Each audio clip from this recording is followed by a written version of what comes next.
Alrighty, welcome to the last data lab of the semester. It's crazy that we're already there. Today, I wanted to just briefly go over growth models. So instead of asking, as my happiness goes up, does my curiosity also go up? Growth modeling is kind of closer to the intra-individual change that we looked at the very beginning of the class. So we contrasted intra-individual change, which is going after sort of like persistent change over time, with intra-individual variability, which is more about ups and downs. And I want to do this because you actually have all of the tools to do it from the models that you've run already in this class. You just may not know that you know how to do growth modeling yet. And so it's just a small iteration on top of what you already know. So I think it's useful to at least let you know that. But also some of your final papers are looking at how things are changing over the course of days and weeks, not so much focused on fluctuations, but more kind of persistent changes. So I just want to make sure that you had the tools to go after that type of change. And so this is our familiar multi-level model. We have been kind of focused on this parameter right here. So as my day's happiness increases, does my day's curiosity increase? And we've been controlling for time in the study. So in this case, day of study. But instead of controlling for it, maybe it's something of interest to you. And so we're going to just look at this and treat it as something that we care about rather than something that we want to get rid of. So let's go over to our good friend RStudio, and we can figure out how to do that. Alrighty, so here we go. And again, I'll put this on our class folder place. Losing words. So we're just setting the working directory, loading the packages that we need to have loaded, nothing crazy, all the same as we've had before. I'm going to work with the EMA data for fun, but you could also do this looking at the daily diary data. In that case, you would be looking at whether happiness or curiosity or whatever you're interested in changes, decreases or increases, or does some different type of change over the course of 21 days. For illustration purposes, I'm going to ask if calmness changes over the course of a day. So I'm just looking at one day in the EMA data set just for fun. So I'm subsetting to the first day. I'm also looking at the daily responses under 7. If you look at the data set, 7 is a blank row. And that is to, when we're doing multi-level models, to avoid us inadvertently predicting the morning survey with the previous evening survey. That's on a very different time span to the 6 surveys throughout the day. And so that's why that row exists. It's not important for our present purposes. I'm just deleting it. Otherwise, it will show up in the plots and might be very nice. So if we run a table on our new subsetted data set, looking at the daily response. So this is the prompt number. So you get the first prompt, then you get the second prompt, then you get the third. That's all this variable is. And so we have it going 6 times a day. I'm going to center it by taking 1 out of this variable, such that 0 is going to be the first response of the day. That won't make a huge difference in terms of the shape of change, but it can make the intercept or interpretation of the intercept a little bit more meaningful, and we've talked about that through the data labs. Note that this isn't, strictly speaking, like a time variable, right? These 6 prompts came randomly throughout the day.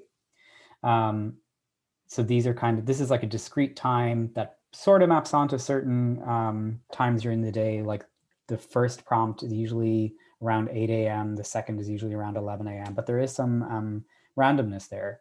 You can do exactly what I'm doing in this class with a different notion of time. You could get time since 7 a.m., for example, and that would be your time variable. So how many minutes since 8 a.m. rather than this discrete 1, 2, 3, 4, 5, 6 time. You may get slightly different things because now you are accounting for differences in minutes across people. Alrighty, so like always, we should just plot this and see what it looks like. So here's my data set. My x-axis is this prompt number. I'm looking at calmness.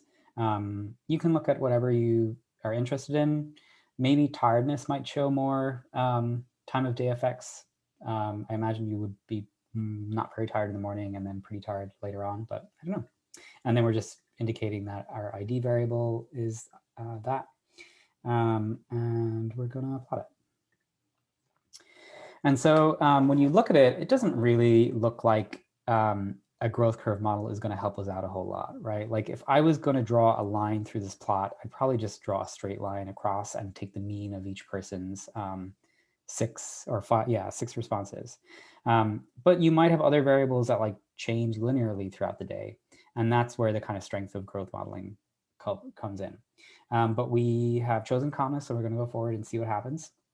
I'm removing missing data. It will just help me with plotting later on. And the first thing I'm going to do is fit a no growth model. So just it's basically like a mean value is going to be created. That's a straight line for each person through their 6 reports of calmness. So very similar to our multi-level model, we have our outcome variable, and we are regressing it on 1. So when you regress onto the constant, you get a mean. That's my favorite statistical trick. And we're doing a random intercept, so everyone can have their own mean. And we're just going to run this. Normally, we would have, you know, curiosity if we were doing like, does curiosity and calmness go together? But here we're just, is a flat line, you know, a good fit for our data, basically. Run that, we can get the summary. And I pasted it here earlier. The intercept is significant, so it's just, and that just means that it's significantly different from 0. So the mean is 61.96. We also, you know, allowed for a random slope, so that's giving you information on the random slope there. But let's plot this. It's much easier to kind of think about things as we plot them. So what are the predicted values based on the model that we just ran? So this is going to be the same name as the name of your model up here. We're going to add it to our new data set, and we're going to call it predicted values. And I'm going to change this to NG, no growth model. Boom, boom, boom. We can also compute the residuals, and feel free to plot those. There's sometimes some interesting information there. But for now, let's focus on the predicted values. So we have our data set, our time variable, which in this case is prompt number, and for some reason it's called daily response. Our predicted values that we just created. I'm going to call it the no growth model.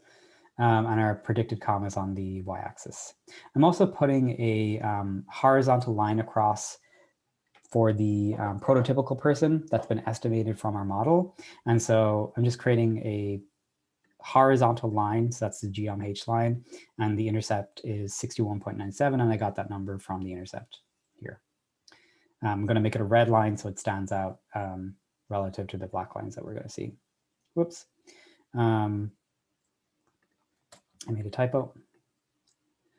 Gonna run that there. Okay, and so you can see this is your no growth model, and no growth meaning that there's no slopes. It's just a flat line for each person. We have random intercepts, so the lines intersect the intercept, so the 0 point at different points. So we get between person differences in their mean calmness across the day.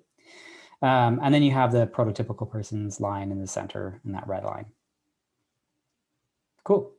So what if we wanted to fit a linear model and we wanted it to capture increases or decreases in calmness throughout the day? We take our model, I'm calling it a slightly different name so that we can call it later on without worrying about what's happening up here. And now I'm just adding the time variable along with the intercept. So I have my intercept plus daily response. This is my time variable going from 0 to 5.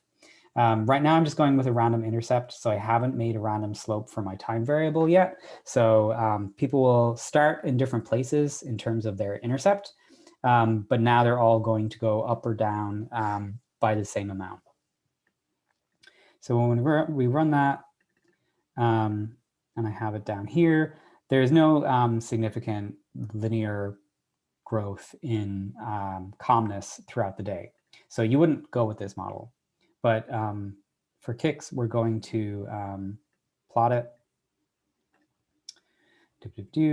And then because now we have an intercept and a slope, we're going to use this function that's basically going to, for the values of x, which is daily response, for the prototypical line, we're going to have the intercept, which is 63.05, and then multiply the prompt number, so 0, 1, 2, 3, 4, 5, by the value of the slope, which is minus 0.43.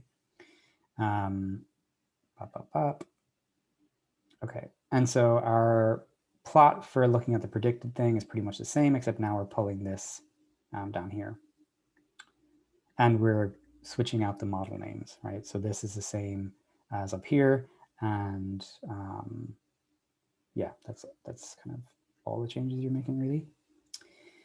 And now you can see that everyone starts at a different place on the intercept. So they have the random intercept. There is a slope for change. It's on average decreasing.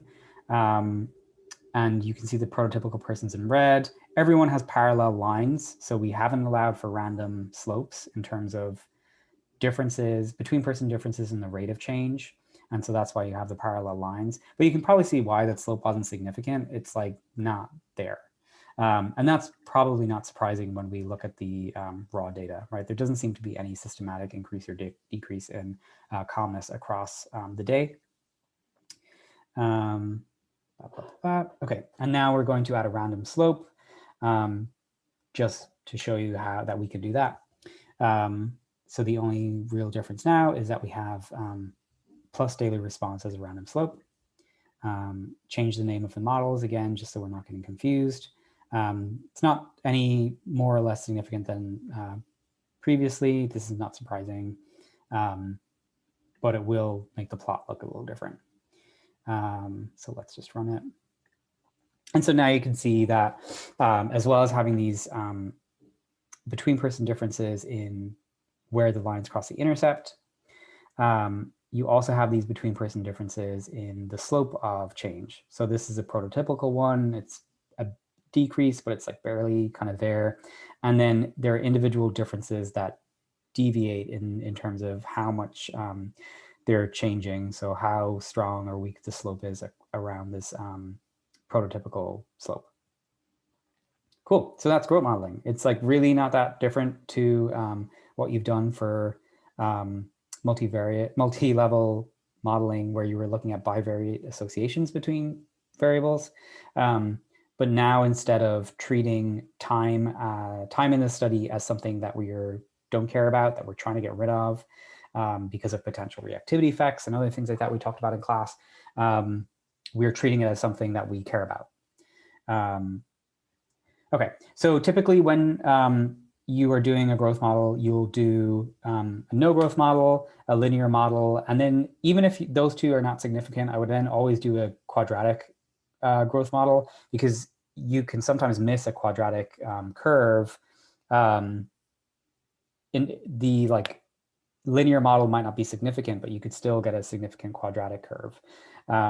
And so I would just run that always just in case. Based on my data, I don't expect it. But here's how you would do it. You multiply your linear time by your linear time, you get quadratic time, and then you could just add it here. And you can see if it's significant or not. It's not. Okay, so that was growth modeling on speed. If this is something you're doing in your final paper, feel free to reach out and we can talk in more detail about it. But it's kind of cool, I think, that you have the skills both for looking at bivariate associations, but also potential change over time. This is a really good tutorial that walks you through lots of different types of growth models, both in this multi-level framework, but also in a structural equation modeling framework, which can be useful too. So yeah, with that, thank you for an amazing semester, and I will see you in class.